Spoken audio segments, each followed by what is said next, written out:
let's talk about how to recognize an opioid overdose.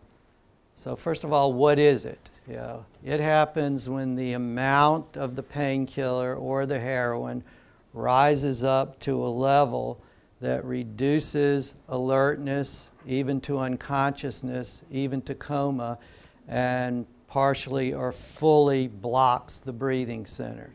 The breathing center at a certain dosage is extremely sensitive to the effect, and the body can't get rid of the medicine or the heroin quickly enough so that it stays on those circuits and can produce a long period of time where you're unconscious and underbreathing or not breathing.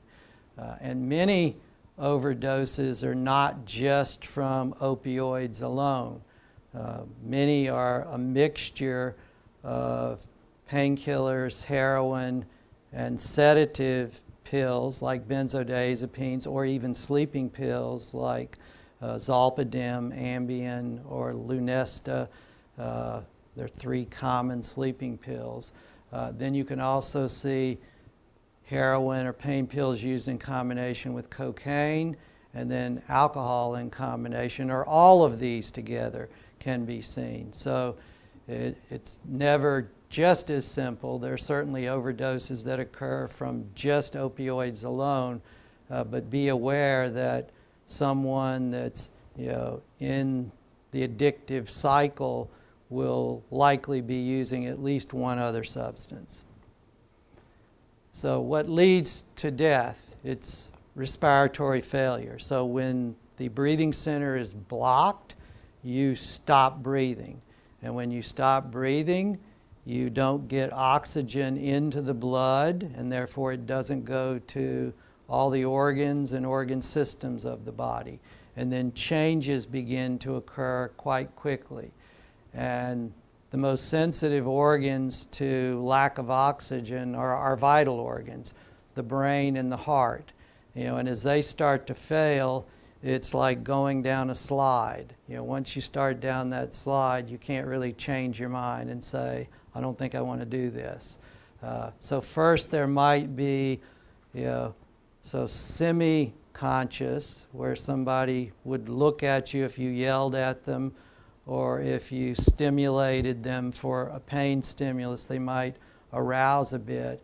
They could be completely unconscious. They could be, comatose, and then on their way to death. So the key to survival is first to start breathing for them using rescue breathing so that you're delivering your oxygen in their body, and that's to give you time then to use the medication that can reverse the overdose. And naloxone is the medicine, and it's extremely effective as a reversal agent. So these are the typical signs of an overdose. So if you are with someone you know, or you come upon someone you don't know, look for these signs and symptoms. So loud snoring, just like you might do yourself, or your mother, father, or partner might do.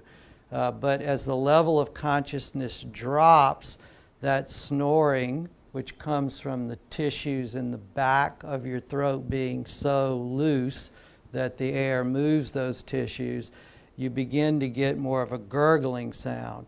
That's because the secretions in the oral passages continue, and you don't have a way to clear them. So that gurgling sound is snoring plus fluid buildup. And then the body would be extremely limp. If you picked up an arm or a leg and then dropped it, it would just fall right back down to the ground. Or if someone was sitting on a couch or in a chair, same thing. If they're sitting up, they would be slumped over. If they're on the ground, they would have no muscle tone. The skin changes colors because there's no oxygen.